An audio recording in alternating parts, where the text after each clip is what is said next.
depuis 15 jours, nous parlons de progrès. Comment progresser dans notre vie spirituelle, comment progresser dans notre relation avec Dieu.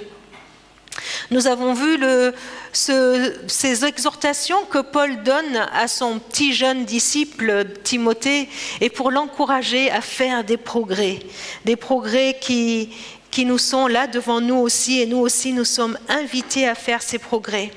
Je vous invite à lire ou relire ces versets qui nous accompagnent depuis quelques semaines et qui vont nous accompagner encore 2 semaines. 1 Timothée 4, versets 12 à 15. Que personne ne te méprise pour ton jeune âge. On est tous plus jeunes que quelqu'un, donc ça s'adresse à nous aussi ce verset. Que personne ne te méprise pour ton jeune âge, mais efforce-toi d'être un modèle pour les croyants par tes paroles, ta conduite, ton amour, ta foi, ta pureté. En attendant ma venue, consacre-toi à la lecture publique des Écritures, à la prédication et à l'enseignement. Ne néglige pas le ministère qui a été confié par grâce sur la base d'une prophétie lorsque les responsables de l'Église t'ont imposé les mains. Ce verset, nous le verrons la semaine prochaine. Prends ces choses à cœur, consacre-toi à elles, afin que le monde soit frappé de tes progrès. Prends ces choses à cœur, consacre-toi à elles afin que tes progrès soient frappés, que tout le monde soit frappé par tes progrès. Alors, si Paul insiste tant et il nous dit qu'il y a de quoi à ce que nos progrès soient visibles, il est important du coup qu'on s'y attarde quelques semaines, non? Vous ne trouvez pas?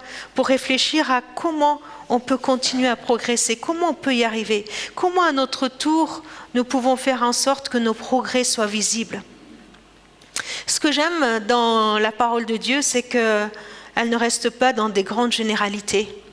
Et Paul ne reste pas dans des grandes généralités, mais il propose tout au long de cette lettre, tout au long de ce qu'il adresse à Timothée, comme une feuille de route. Il va lui donner des conseils pour aider Timothée et pour nous aider, nous, ici, aujourd'hui, en 2017, à progresser. Aujourd'hui, nous nous attarderons sur un conseil essentiel, la base de la croissance, la base du progrès. Il se trouve juste quelques versets avant le passage que nous venons de lire. 1 Timothée 4, et nous lirons les versets 6 à 8. Expose cela aux frères et tu seras un bon serviteur de Jésus-Christ, nourri des paroles de la foi et du bon enseignement que tu as fidèlement suivi. Mais rejette les récits absurdes et contraires à la foi. Entraîne-toi plutôt à rester attaché à Dieu. L'exercice physique a son utilité, certes, mais celle-ci est limitée. L'attachement à Dieu, lui, est utile à tout puisqu'il possède la promesse de la vie pour le présent et pour l'avenir. Entraîne-toi plutôt à rester attaché à Dieu. Entraîne-toi plutôt à rester attaché à Dieu. Nous allons méditer sur cette phrase. Qu'est-ce que ça peut vouloir dire? Entraîne-toi plutôt à rester attaché à Dieu. Voilà le conseil premier, principal, de base pour grandir dans notre foi, pour progresser, pour que nos progrès soient visibles. Pour essayer de le comprendre, Paul donne l'image de l'exercice physique. Il dit qu'un entraînement a des conséquences. Un entraînement demande de prendre du temps, de consacrer du temps. Et un entraînement demande une certaine discipline. Il est d'ailleurs difficile de vivre en disciple, sans discipline, n'est-ce pas? S'entraîner demande une volonté. S'entraîner demande une persévérance. S'entraîner demande une assiduité. Nous le savons. Et nous savons que c'est un entraînement régulier qui permettra de progresser sur le plan physique. Il y a 2 jours, j'étais sur Facebook et j'ai vu une petite annonce là, perdez du poids en marchant. Je dis, waouh, c'est génial ça. Alors je me suis dit, ça tombe bien, la marche, c'est pas trop violent comme sport, ça peut peut-être m'aller. Alors je suis vite allée voir l'article, et puis il était dit que rien qu'en marchant, on peut perdre du poids. Alors en regardant un peu de plus près, j'ai vu cette mention qui disait, marcher un peu de temps en temps, et même une fois par semaine, ce qui est déjà pas mal pour moi, ne sert à rien. Je vous assure, hein, c'est ce qui était marqué. Pour que ce soit efficace, il faut le faire tous les jours, voire au moins 3 à 4 fois par semaine. Ça commençait déjà à être un peu plus compliqué pour moi. Mais c'est un peu pareil dans beaucoup de choses. Est-ce que je peux dire que je m'entraîne à jouer de la guitare quand je prends ma guitare que de temps en temps ? Est-ce que je peux dire que je m'entraîne au foot quand je joue au foot que l'été de temps en temps avec mes copains ? Vous voyez, entraîner demande une discipline, entraîner demande une fréquence. Et puis, plus on veut monter en niveau, plus la fréquence devient soutenue. Je vois ça avec mes enfants qui font de la musique. Ma petite, là, qui fait du violon, au début, il fallait qu'elle fasse 10 minutes, et si elle faisait tous les 2 jours, elle pouvait progresser avec cela. Mais très vite, il fallait qu'elle fasse 20 minutes tous les jours. Et puis, on sait que petit à petit, ça augmente. Et là, il lui faut presque 1 heure tous les jours. Mais quand on devient professionnel, n'est-ce pas, même 1 heure par jour, ça ne suffit pas. Hein. Même 1 heure par jour, ça ne suffit pas pour progresser. Entraîne-toi. Entraîne-toi à rester attaché à Dieu. Entraîne-toi à rester attaché à Dieu. L'exercice physique a son utilité, certes, mais son utilité est limitée. L'attachement à Dieu, lui, est utile à tout. Il possède la promesse de la vie pour le présent et pour l'avenir. Paul était en train de dire, mais tu fais bien de faire de l'exercice physique, mais rappelle-toi que son utilité est limitée. Alors si l'entraînement spirituel a une portée de vie et de vie éternelle, alors pourquoi ne pas s'entraîner ? Pourquoi ne pas s'entraîner ? Entraîne-toi. Mais entraîne-toi, là, pas n'importe quoi, pas entraîne-toi, j'ai envie de dire, à venir à l'église, pas entraîne-toi à faire des activités, pas entraîne-toi entraîne-toi à rester attaché à Dieu. Attaché à Dieu. Il s'agit d'un entraînement pour notre attachement à Dieu. Entraîne-toi à rester connecté avec Dieu. Quand on vous dit être attaché à une personne, vous pensez à quoi ? Quand on est attaché à une personne, ça sous-entend qu'on l'aime, n'est-ce pas ? L'attachement, c'est de l'amour. Quand on n'aime pas quelqu'un, on ne dit pas qu'on est attaché à cette personne. On est attaché à une personne, c'est parce qu'on l'aime. Mais est-ce qu'il suffit de s'aimer pour rester attaché ? Imaginez qu'un couple vous dise, d'ailleurs, hier, il y a un couple qui s'est marié, Zacharie Rayot, le fils de Marc-Étienne et de Fabienne avec Adèle.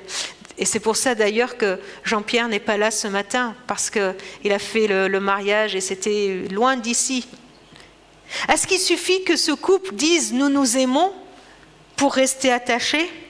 Un couple qui viendrait vous dirait « oh c'est bon, nous on s'aime et puis c'est bon pour la vie, on s'aime aujourd'hui et cela nous suffit pour toute notre vie ». Quel conseil vous lui donneriez ? Quel conseil on peut donner à un couple pour rester attaché ? Ça trotte dans notre tête, quel conseil vous donneriez ? Pour qu'un couple reste attaché, pour que 2 personnes restent attachées, il nous faut quoi ? C'est une vraie question, hein, vous pouvez répondre à haute voix. Il faut dialoguer, il faut communiquer entre nous. Et pour cela, il faut passer du temps ensemble, non ? Il faut passer du temps ensemble. Pour rester attachés à Dieu, nous avons besoin de nous entraîner à passer du temps avec lui. Nous avons besoin de s'entraîner à cela, à prendre du temps pour discuter avec Dieu, à prendre du temps pour parler avec le Père, à prendre du temps à... Ça s'apprend à parler à Dieu, et puis ça s'apprend à l'écouter. Prendre du temps pour communiquer, parler et l'écouter. Et nous avons devant nous l'exemple de Jésus.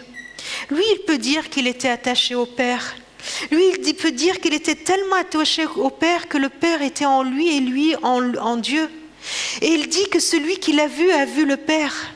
Et pourtant, il s'entraînait à rester attaché au Père. C'est fou quand même. Il s'entraînait dans son humanité à rester attaché à Dieu le Père.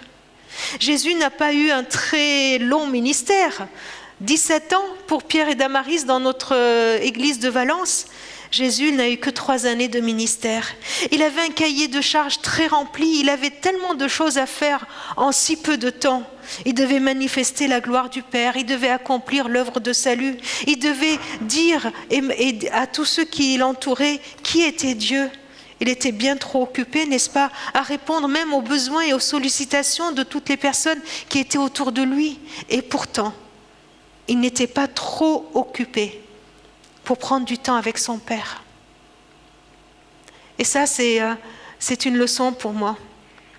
Moi qui me crois trop occupée, je me dis, mais Jésus, il n'était pas trop occupé. Et on le voit maintes fois dans les évangiles prendre du temps avec son Père. Quand il avait des décisions à prendre, comme choisir ses 12 disciples, il nous est dit dans Luc 6, en ce temps-là, Jésus monta sur une colline pour prier. Combien de temps? Il y passa toute la nuit à prier Dieu. Et quand le jour parut, il appela ses disciples et en choisit 12 qu'il nomma apôtres. Il a passé toute la nuit à prier son Père, à être avec son Père, à passer du temps, à s'entraîner, à être attaché à son Père avant de choisir les 12. Dans un autre passage, nous voyons que Jésus vient d'apprendre une nouvelle qui l'a attristé. Il venait d'apprendre que son cousin Jean-Baptiste venait d'être décapité. Les disciples de Jean-Baptiste viennent et ils lui disent, et nous pouvons imaginer la tristesse de Jésus. Et il nous est dit, les disciples de Jean-Baptiste vinrent prendre son corps et l'enterrèrent, puis ils allèrent annoncer à Jésus ce qui s'était passé. Quand Jésus entendit cette nouvelle, il partit de là en barque pour se rendre seul dans un endroit isolé, seul pour être avec son Père.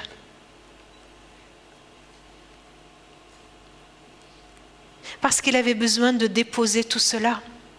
Il avait besoin de ne pas garder cette tristesse et d'en faire part à son Père. Un peu plus loin, quand Jésus était pressé par la foule, par tous les gens qui avaient plein de besoins, des malades, et puis des grands, des petits qui venaient, qui le pressaient, Jésus, Jésus, fais quelque chose.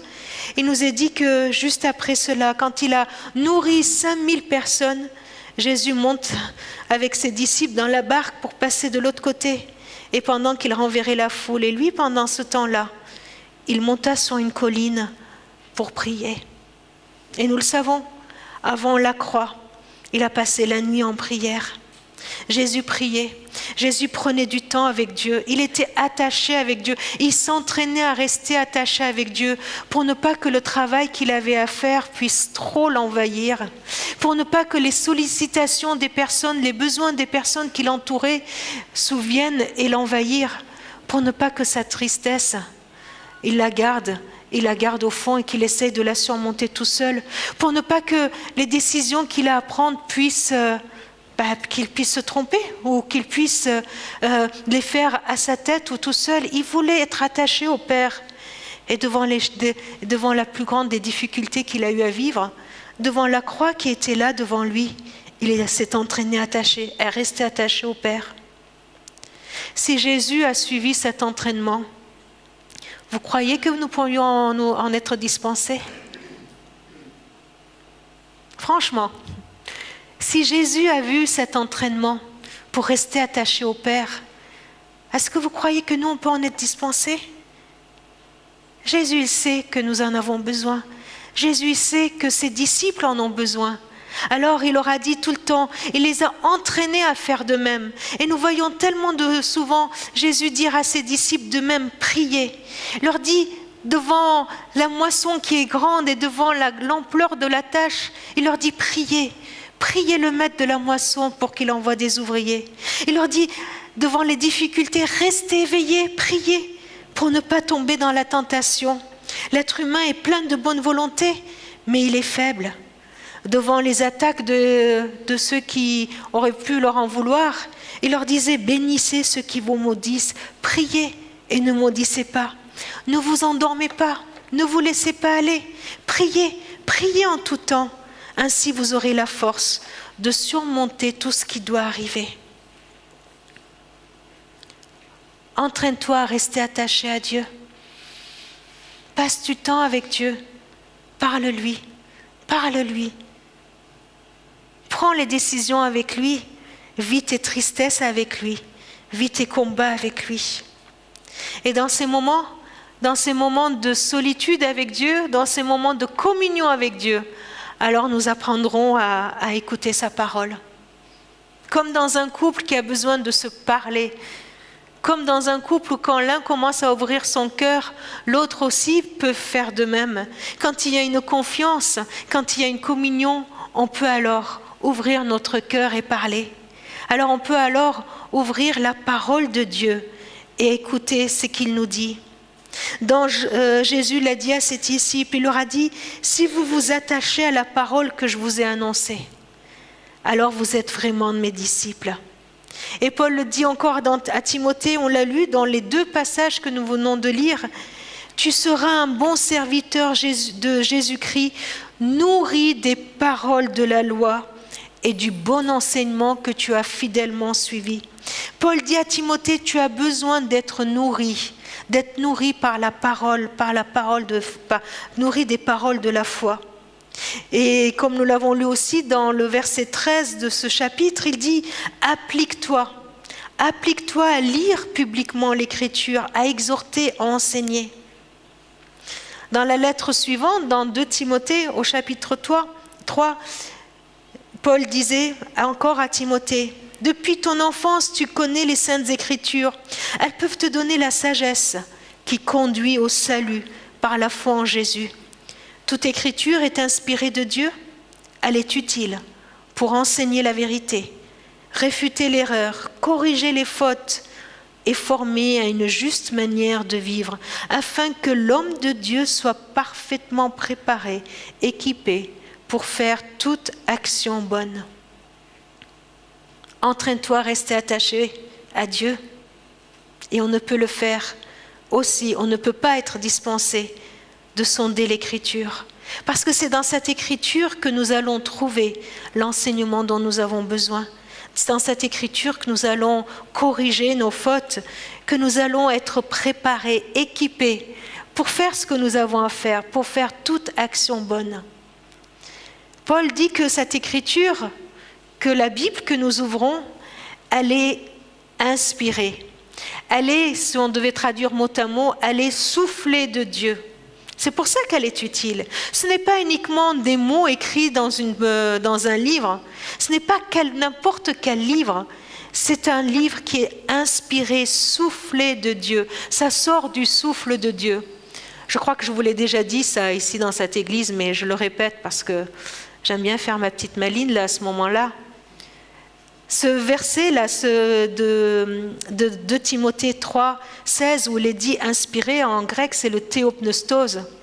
Et puis, les Arméniens, pour ceux qui ne savent pas encore, je suis d'origine arménienne, eh bien, ont tellement aimé ce mot théopneustos qu'ils ont décidé d'appeler la Bible ce théopneustos soufflé de Dieu.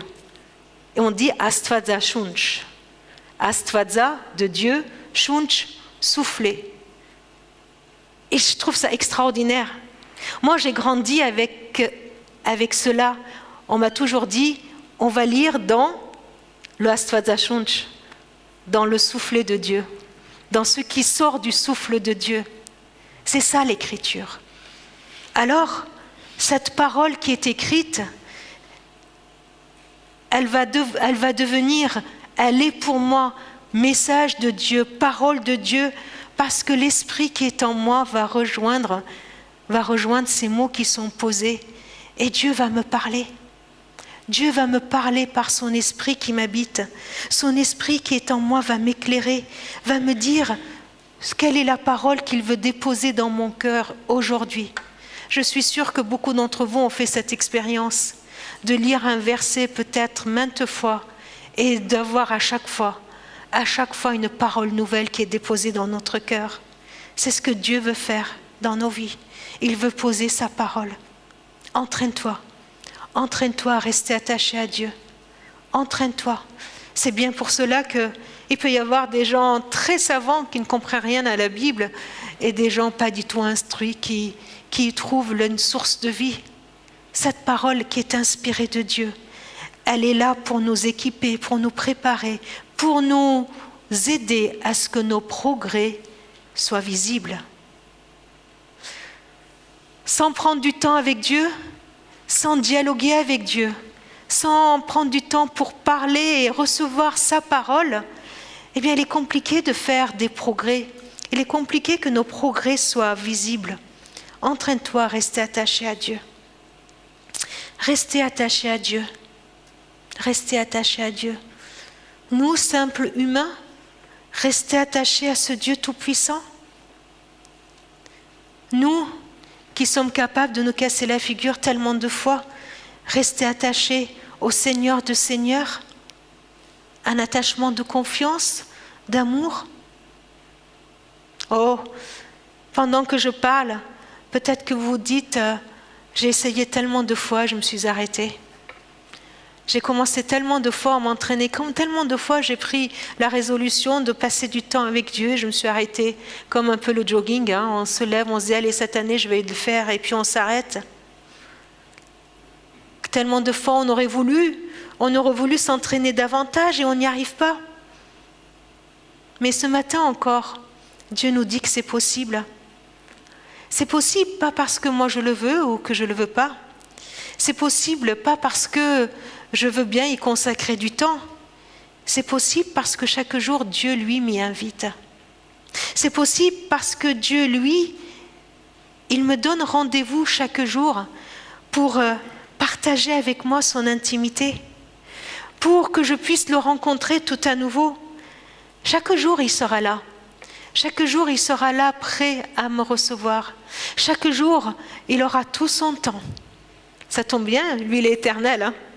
Il m'accorde tout son temps pour venir m'écouter, pour que je puisse pencher mon cœur devant lui. Chaque jour, il est prêt à ouvrir ses oreilles pour m'écouter. Et chaque jour, il a une parole à me donner. Alors ce rendez-vous, il est possible parce qu'il est voulu et accordé par mon Seigneur. Il ne peut être possible que parce que c'est dans la volonté de Dieu. Alors, puisqu'il est accordé par Dieu, oui, il devient pour moi un rendez-vous à ne pas manquer.